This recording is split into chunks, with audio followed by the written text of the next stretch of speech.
Good evening and welcome. Welcome to my live stream. Fight CPS and stop taking our children. I'm your host, Bob Pace, and it's a warm welcome. It's Tuesday night, October 28th, 2025. And I want to give you a warm welcome.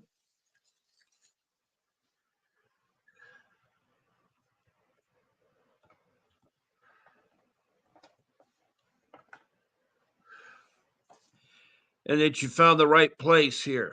You found the right place. Now, I need to tell you that I'm not legal advice. I'm only giving out educational advice.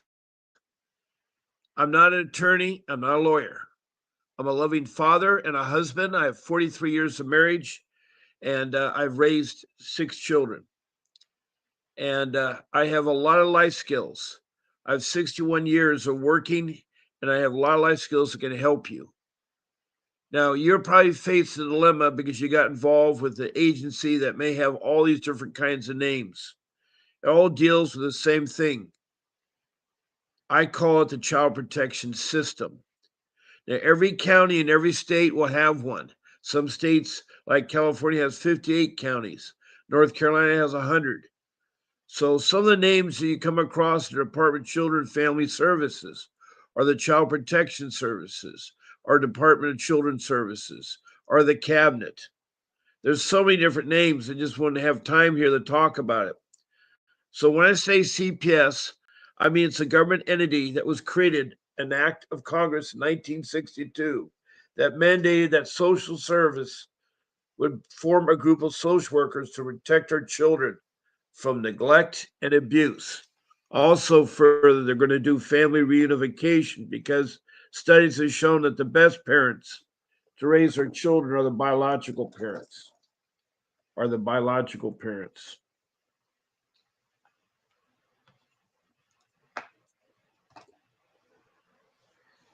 Now, I have a banner up there that tells you about how you can text a message to me. Either make it a question or a comment about the child protection system. Please state your name. First name's fine. And where you're located. If you're outside the United States, list the country. Hello, Cynthia Livingston. Good evening. I'm worried about the children that are on food stamps. Yes, good point. Supposedly November 1st, the food stamp program will be shut off. That's the SNAP program. And I'm worried too. This is going to impact CPS because I know that they get food at school through the SNAP program, and the parents have a card that they get the food stamps allocated. So I know all about that. So it will impact a lot. Now, Cynthia Livingstone, is there any hope that babies and children are going to start being returned because of the food stamp? No, they're not going to be returned. It's sad to say that would not make the agency return them. I'm sad to say that that agency is very corrupt. And they're certainly not going to return the children um, because the food stamp being closed. And if the parents don't have food for the children, returning them would not be a good idea. So I don't know how the foster care people are going to take care of them. I don't know what the funds are going to be. I have trouble with my collar here. Excuse me 1 second here. I'm having trouble with my collar. Um, Cynthia Livingston, I think you're from Los Angeles, California. You're just using a different name. It just gets me so confused. I wish I could use one same name. You've been on here for a long time, but it confuses me. And how I recognize who you are is because your repetitions are doing the same thing. So um, I'm glad that you're here, and I'm glad for all your parents' support. But what I need you to do, ask a good questions, ask other questions about CPS, ask other questions. Now, what I meant by country, That means that there are countries, there's 25 countries that have, oh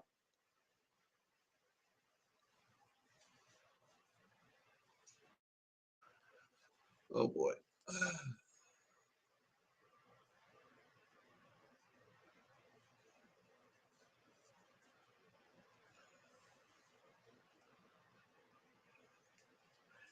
have called in.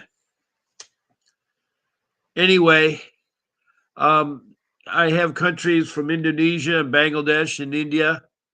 Then I have country from the Middle East, Saudi Arabia, Iraq, and Libya. Then from the continent of Africa, I have Liberia, Sudan, Republic of Congo, Rwanda, Mozambique, and then the South African country with its provinces. Then up to Europe, I have the United Kingdom, England, Scotland, Wales, and then I have Denmark and Sweden. Then across the pond, I have Canada and its provinces. And then the United States and all 50 states either called in or texted in a question about CPS. I've even heard from Washington, D.C. South of border been Mexico, and the newest country in Central America has been Belize. It's a small country that recently called in the other day and tell me the problems that they're having. Then down to South America, north of Brazil on the east coast is Grenada. Then across the South Pacific, New Zealand, and then the land down under Australia and its states. So there's 25 countries that have called in or text in, and I know Cynthia Livingston from L.A., California, are worried. I am too. Um,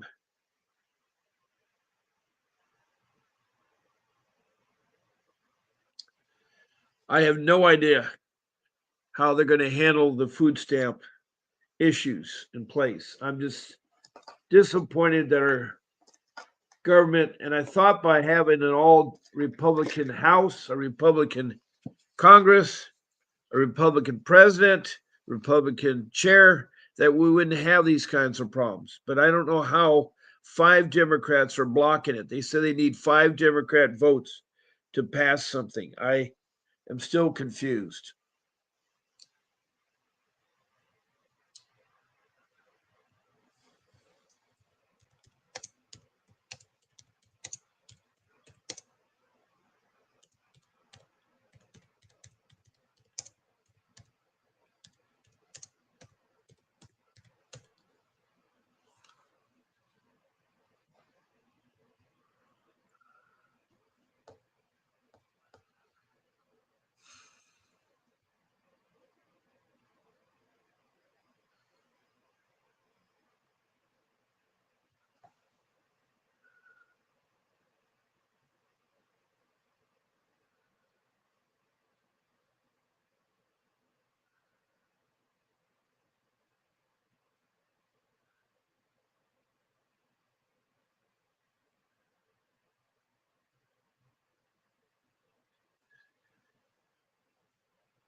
Okay, you know, even though the Republicans currently control both chambers of Congress, in the Senate or the upper chamber, they're short of 60 votes needed to pass the spending bill, which gives opposition Democrats some negotiation power. And it's this stupid thing about Democrats, Republicans worrying about power.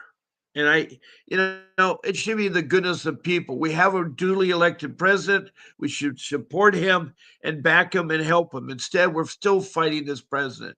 We're still suing him and still everything except he made all these campaign promises and everything he tries to implement, like closing the borders, stop the immigration, get rid of all the bad people. He's just constantly aware. They don't understand. They don't understand. They're still trying to fight this guy, and I just why a minority of people are doing it too. It's not the majority. The majority elected him.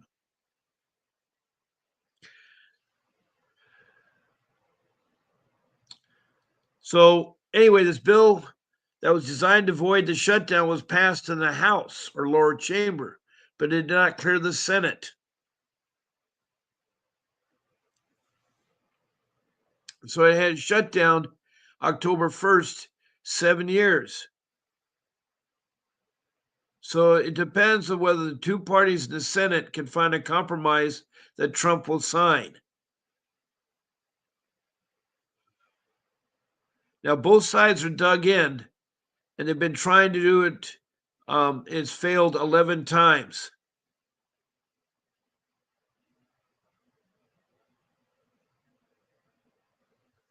Now, the Democrats want to bootstrap the medical plan in with the shutdown.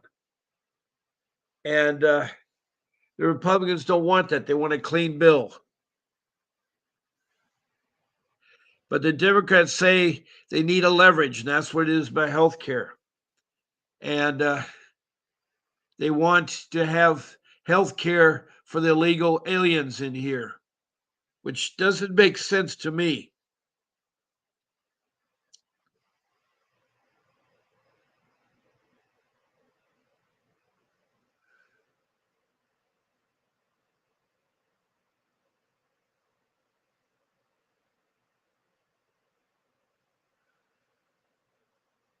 They've closed down a lot of things in the country.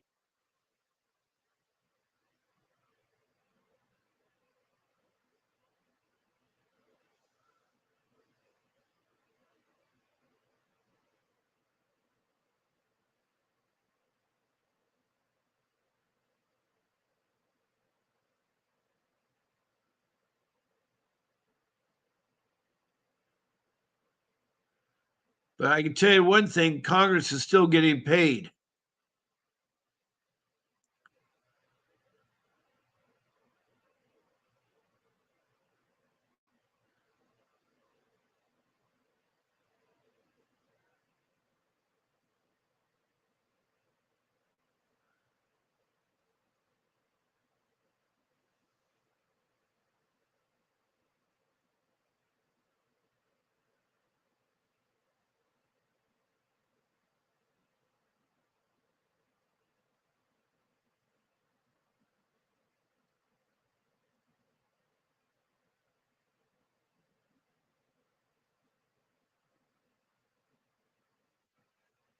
Anyway, it's supposed to happen. So, oh, hi, Felicia. We have Corilla Dutrick from Oxnard, California. She's on her Facebook page, and she says, "Hello, Uncle Bob. Today I was walking through downtown Oxnard. I made a pit stop outside a place called Heritage Square. After sitting on a concrete ledge about 15 minutes, read law office. Okay. No names of attorney, no license, nothing outside the building. Normally I continue walking, but I walked to the steps and spoke with a very seemingly knowledgeable lady. She said her attorney could help me with these things like my mom's estate, the POA violations, and the landlord issues I was able to tell her about so far.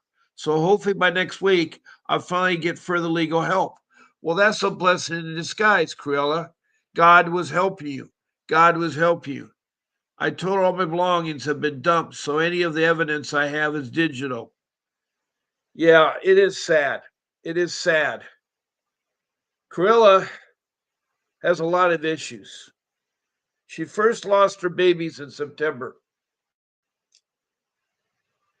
of last year, not this past September, a year ago. She has two children, and they're in care of her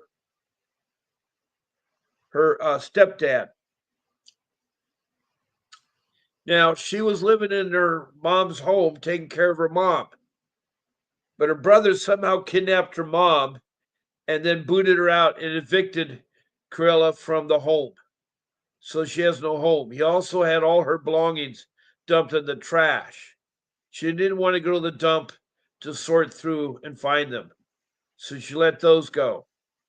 Meanwhile, she's found a car that she can live in, but the lady that owns the car on the dirt lot nearby is dying of cancer. And so the car is going to be towed off. Well, the other day she got a ticket. So not only she has a criminal case for eviction, she has a criminal case for trespassing and loitering and camping in a car there. Plus she has the eviction to deal with. All that's with the Oxnard courts. Her other case is in Ventura, and she's trying to get her kids back. She's trying to get her kids back.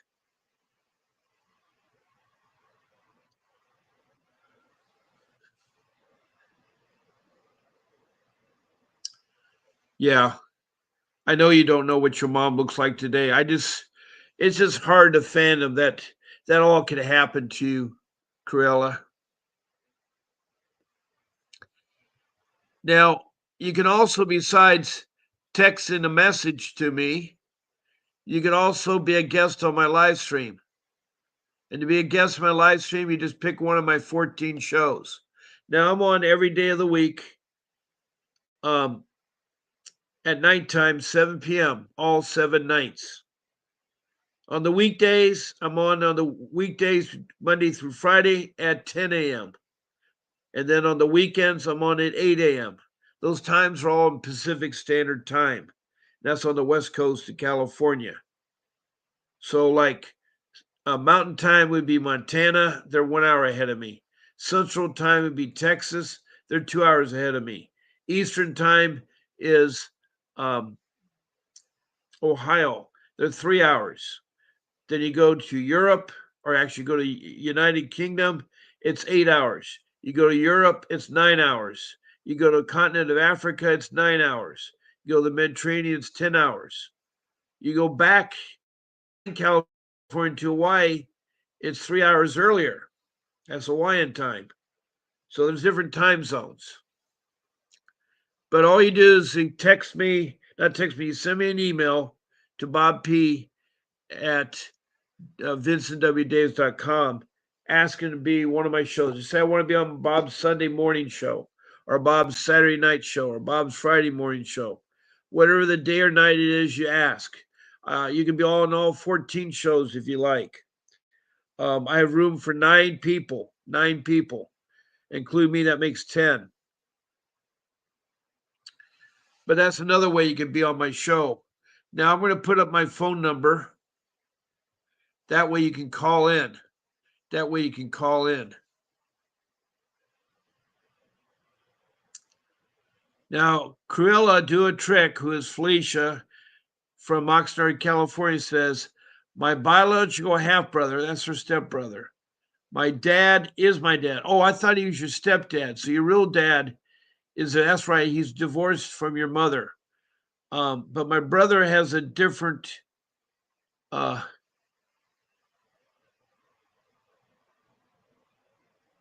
my brother had a different day.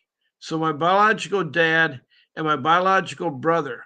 But what happened is my dad, who raised my brother, okay, whose dad was out of the picture?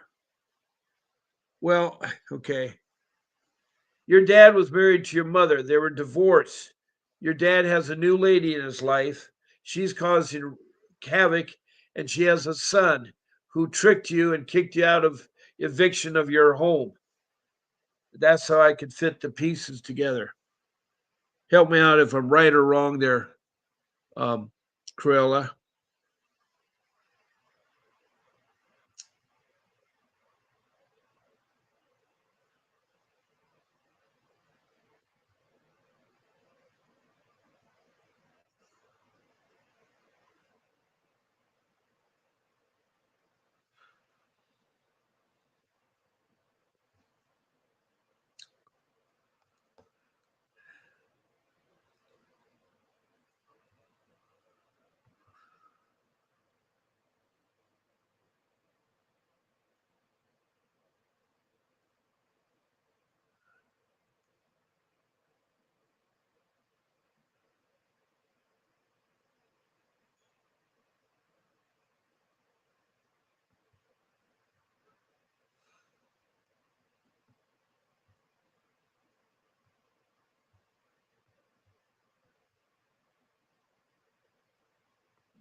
Oh.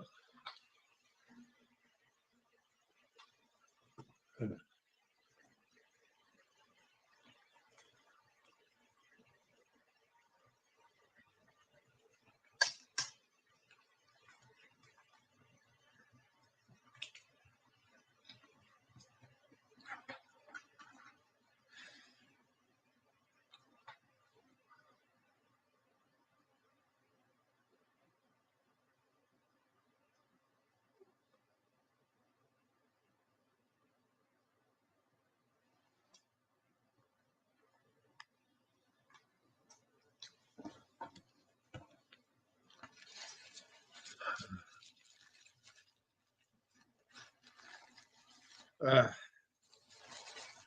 my eyes get dried up. Sorry about that.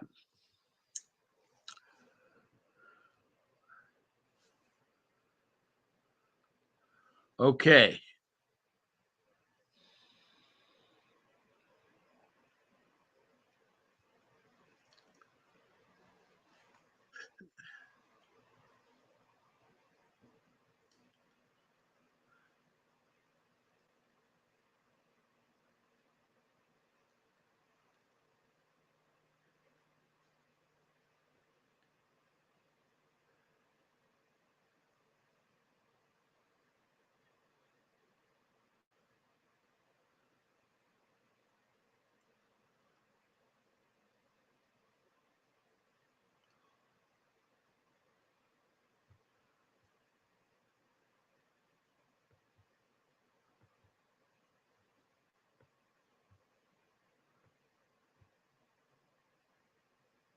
Hmm.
Oh, okay, that's cute. Krilla says pictures of her babies. Her son was a police boy and her daughter was a Minnie Mouse. So she had a son and a daughter. It's my biological half brother. My dad is my dad, but my brother had a different dad. So my biological dad and my biological brother. But what happened to my dad who raised my brother? Whose dad was out of the picture? Well, I don't know. Corella says has effectively manipulated my brother, not his son, but they refer to each other as son and father. He's coercive in a lot of ways. Unimaginable things are most likely still in it for the long haul. Who's to say that my dad wouldn't have done this to me if I wasn't my brother? My mom had two children only, myself and my brother Michael. My dad has three children. I'm his firstborn, then my younger brother and sister. However, my dad helped raise my brother from the age of 3. I didn't come into the picture till my brother was 10. My mom and dad broke up when Michael was 14. I'm 10 years younger than my brother, which means I was 4. Okay. All right. Well, thank you, Krilla, for sharing that. Thank you so much, Krilla. That's nice. That's nice. Um, Anyway, we're about a half hour mark because my show's over at 11 o'clock, at 8 o'clock. So I would really help you that you could call in. Now I mentioned that I'm not an attorney. I do have an attorney. His name is Vincent W. Davis. His picture's on the right hand top of my window there. You can call into the his law office 888 888 6582 and ask to speak to Mr. Davis. When you talk to reception, make sure you tell them that Bob Pace sent you. And when you talk to Mr. Davis, make sure you say a Bob Pace sent you so that the reception and Mr. Davis know who they're talking to because I've already told about all the people in my room. So, anyway, there's lots of ways that you can talk to Vincent Davis. Right now, at the bottom of the screen is a banner talks about supporting this website. Now, that's an option. But if you want to talk on a private text message with Vincent W. Davis, it is $5. Um,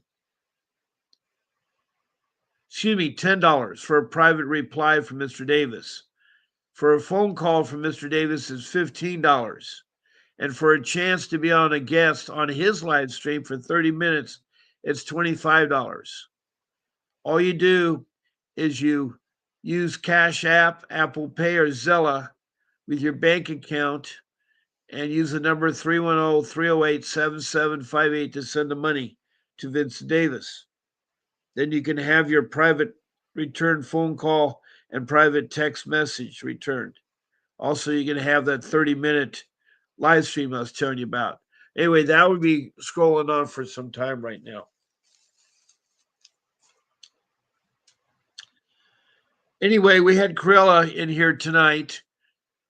We have, besides Corella in here, we have Cynthia Livingstone, who's from Los Angeles, California. She has many different names, many different accounts. It gets confusing.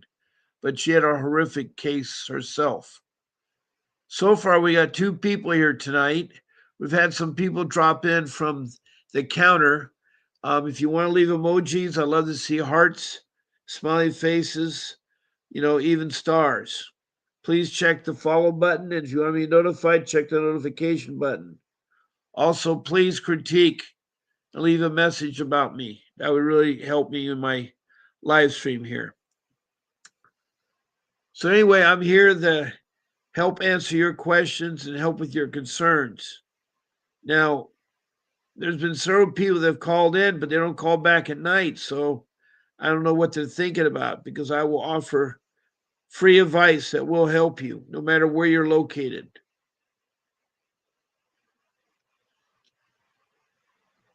Now, my rule number 1 is get an attorney. And I mean to get the right kind of attorney.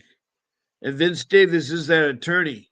Your attorney must be able to have experience in juvenile law, family law, and dependency law. Those are the 3 areas that CPS is in there. Not only that, my attorney has also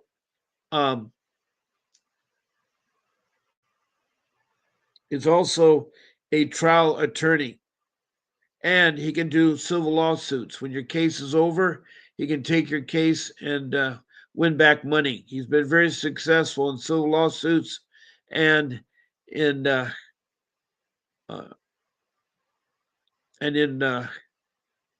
places where, oh boy, I'm trying to think of it. We'll forget about that one there. Okay.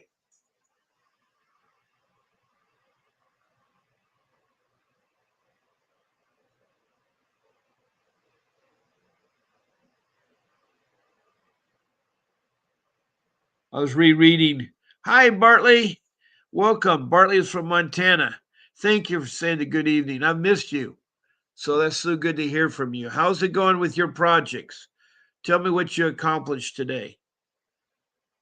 Corella says, my mom has favored my brother, particularly more so due to, I guess, cultural traditions.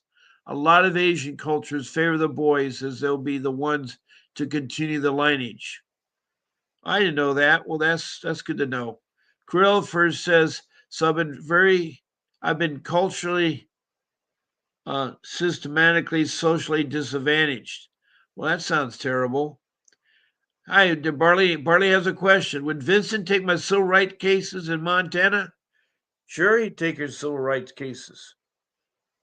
As I told you, he'll go anywhere he wants. There'll be a fee for it, a retainer for it, but he would do your civil rights cases, and you'd be good by him.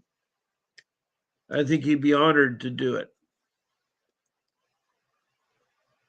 Anyway, I'm glad you joined me tonight, as well as Krilla here. You know who Krilla is. And so we have Bartley from Montana, Krilla from California, and we also have Cynthia from California. We can't forget Cynthia from California.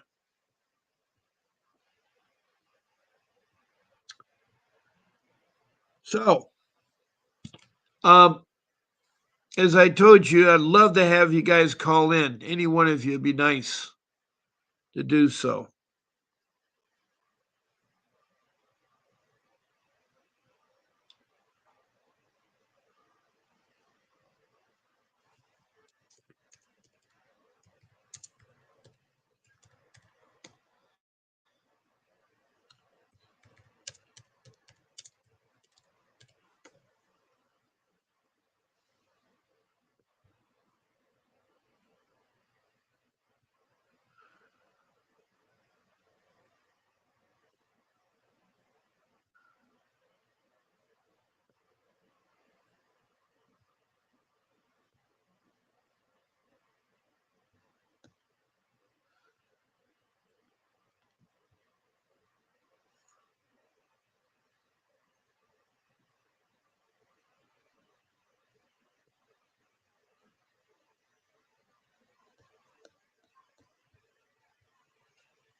Okay.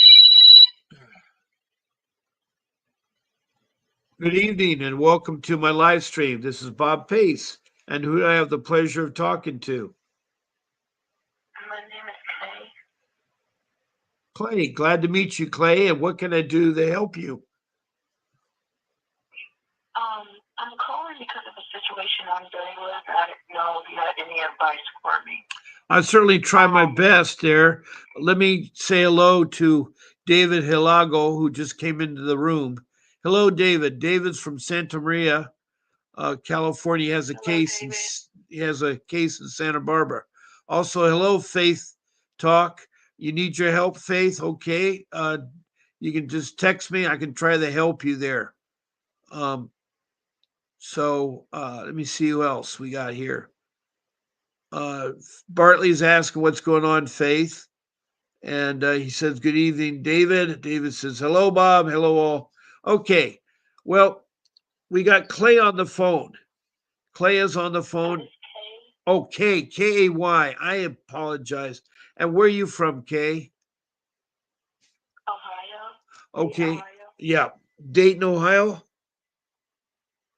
Yes. Okay. And what is your case about? Okay. So when I was pregnant with my son, I was going through a lot. I went to the hospital and told him I was being abused. A few months later, I had my son at that same hospital. A social worker came to speak to me about the incident, and I got scared and told her everything was fine. She asked me if I had any other kids, and I said yes. And she goes, "Well, where are your kids?" I said, "They're with my adopted mother." "No, does she have legal custody?" "Yes." But there was a situation like that where my mother went to court, lied on me, and I had nobody defending me. I didn't have any help or support. And my kids were taken from me and given to her because it was just me against her and my Yeah. adopted father at the time. Kay, can you hold on And 1 she was minute? going to, Can you hold on one minute here, Kay? I'll be right with you.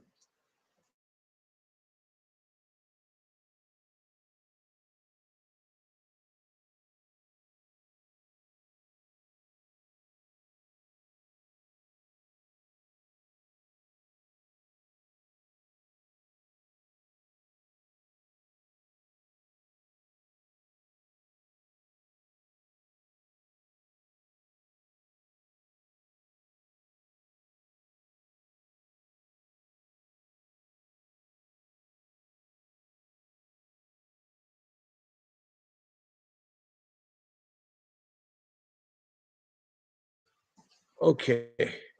I'm back, Kay. I'm sorry. I had my son just come home from school.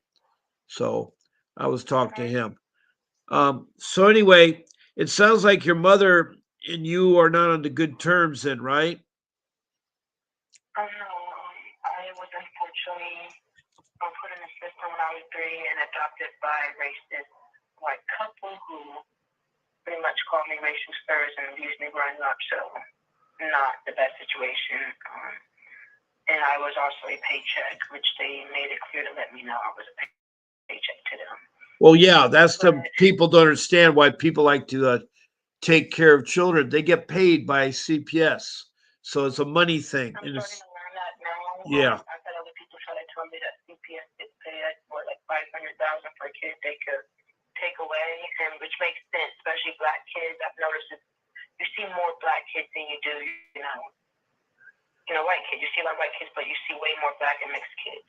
yeah. So, I'm sorry. I'm sorry. It's a this white woman, yeah. no support, so they're gonna believe everything she's saying and totally ignore me, which is what happened. So I was honest with the social worker about that situation that I've been fighting to get custody back. I've been able to prove everything I say to be true, and it's hard Uh-huh. because how the system is. Yeah. So she said, "Okay, well, as long as you don't have an open case, you have nothing to worry about." I'm like, "Okay." So the next day, we were supposed to go home and get discharged. I didn't think anything of it.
So the caseworker guy told me that if I didn't find a home safety plan, that he would call his supervisor. His supervisor would make him call the cops. They would take my child, put him in foster care, and I would never see him again. That's terrible. That's terrible. That's terrible. This is in Dayton, Ohio. Wow. Yes, Montgomery County. And there, Montgomery County's under a lot of scrutiny. You can look it up, but a lot of kids are being killed because CPS is not doing their jobs right. And it's bad. It's really bad.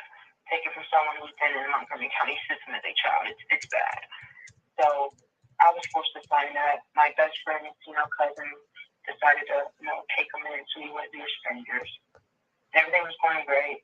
My case plan got completed within 8 months. I had to do a psych evaluation, parenting classes, and I did all of that.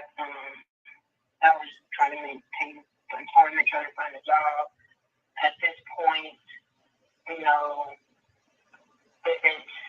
it's not getting anywhere. Like, they just keep on wanting more time, and then they're saying, well, because you're a past, and there was also a past mental health issues. I'm like, listen, I've had multiple evaluations. I was misdiagnosed because I'm on the spectrum. Like, the autism got caught late, and it's not like it wasn't a mental health thing. It was, I was on the spectrum, and it was labeled as something else. Nobody took the time to see that there's something more going on. So those diagnoses have already, I've had evaluations that those don't exist. It's just PTSD and anxiety. They didn't like that. The agency didn't like that. They didn't have anything more serious to use against me. So they kept holding on to something from 2019 that their people did. So that's just, I get on court, and that's kind of getting brought up and more time. And then they would try to file permanent custody to the caregiver. Then I would get fair involved. The NWCP got involved. The rights care got involved. The managers got involved. Then they would change it by verification. Then they'd do something sneaky, file something again. And then I'll hold them accountable. They change it by verification. And they did this like 4 to 5 times. Then I ended up homeless because of domestic violence for a period of time. So now I'm trying to obtain housing using the domestic violence resource we have for RMS, where they help you with advocacy and, housing and getting back on your feet. So I'm doing everything I'm supposed to do. And I continue on parenting classes, which wasn't asking me just to show that I'm taking initiative to do more and do better, That didn't even go in my favor. They were more focused on the past. So we finally went to court for me to get custody unification. 2 years later, it took 2 years. They just kept asking for more and more time. I don't know if I'm going to show something, I don't know. But my case was completed this whole time. And the way creating my case was like, it was horrible. And I didn't even have people say discrimination, but they just kept saying it wasn't. It had nothing to do with, the father being right. They just said that it had nothing to do with my mom being right. But the way they were acting towards these people were different than me. So I was told that in order for my son to come home, I would have to agree to my mother having legal custody and then wait a year and then go back to court and get my child back. And because it would be easier to go to court with me and her and agreement than like CPS. But anytime I tried to get a consult from a paid attorney, I felt like my court attorney wasn't doing their job right. They all said the same thing. We don't go against CPS because they're too powerful. Even if you have a winning case, they will drag it out. So there was no option there either. Nobody wanted to pro bono against CPS because everybody's afraid of CPS. So I think we did that. And then, I was pregnant at the time, so I had my other child. They tried to take that child from me. They went to court, got an expert tape for one night, put them in foster home. On Christmas Eve, I'm in court, trying to get my child home because how can you be dependent when I just had it? And I have everything for it. And then, I'm in stable housing. I'm living my mom now. At this point, like almost a year. I have a protection order. I'm working now. I'm doing everything I'm supposed to do. Okay. So why would you follow that? And so they showed up at the hospital, took my son with 2 police officers present. So the next day on Christmas Eve, I'm in court. They're saying, we got reports that mother was, they went to hospital and they had concerns about her mental health. And they had discharged the child. My attorney's like, we got discharge papers right here. Were you aware that they were discharged and the CPS told the hospital not to discharge them? Oh, no, we don't know anything about that. Then she had documentation, where CPS called America, all the local hospitals, and said if I had my baby here, let them know. But then tried to say that that's not true, that's not what happened. They're claiming that the hospital called. But at the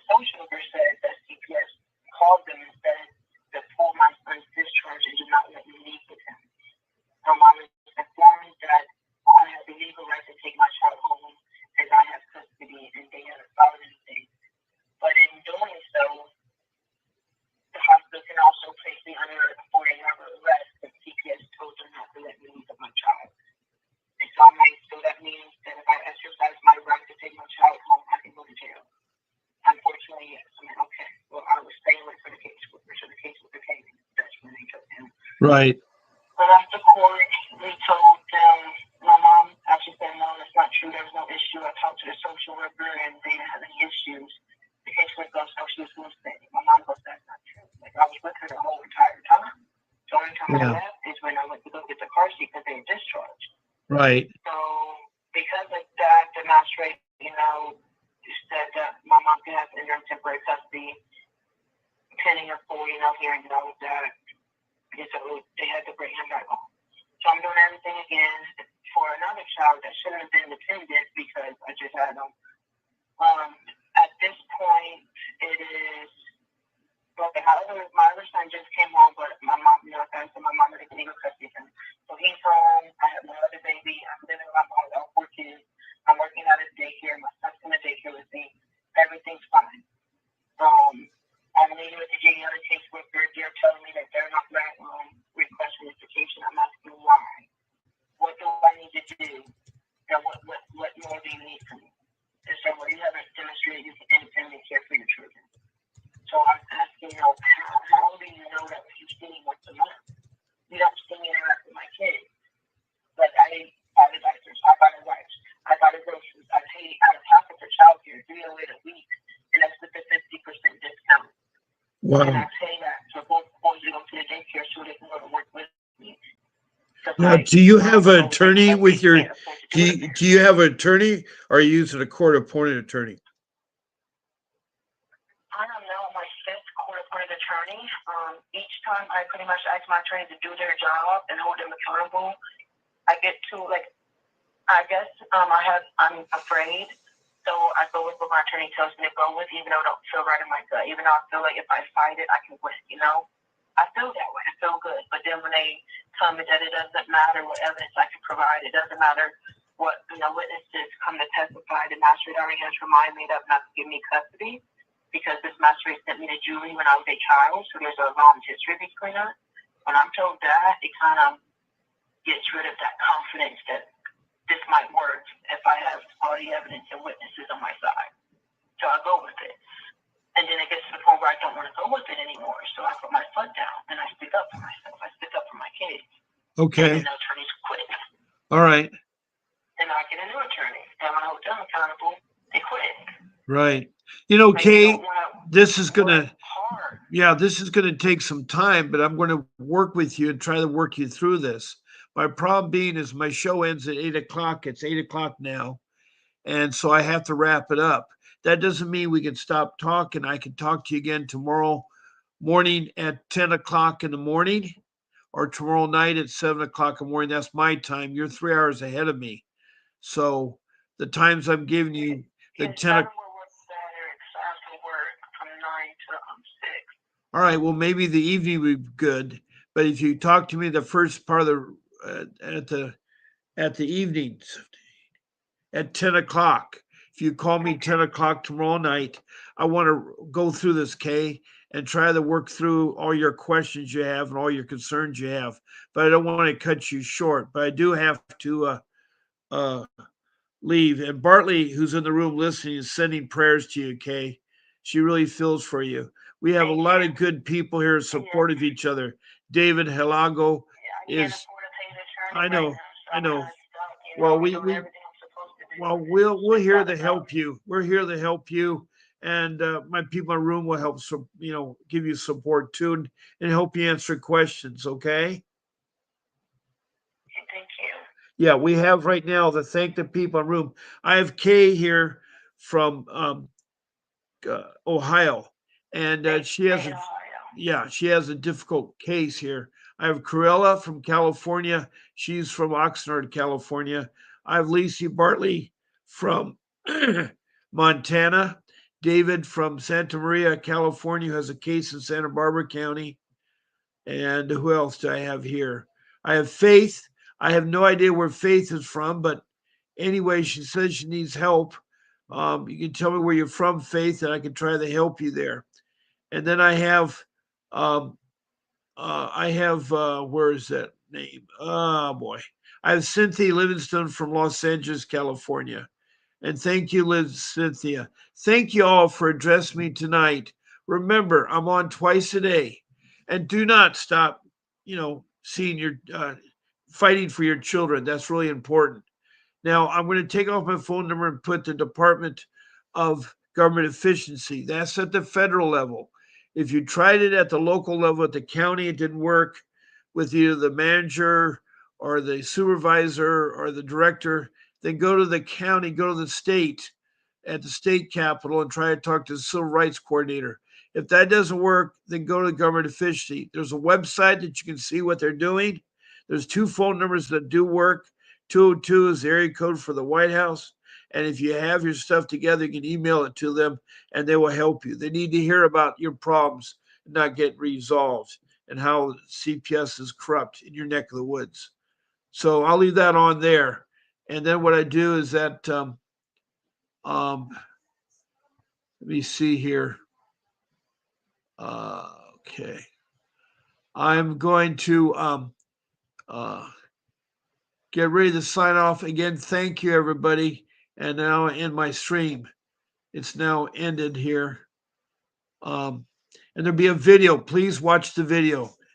And so with that said, a vivid picture is encrypted in your mind as the critics get in line like they're witnessing a crime. But then you notice there's a shiver in your spine from the feelings of discontentment and bitterness combined.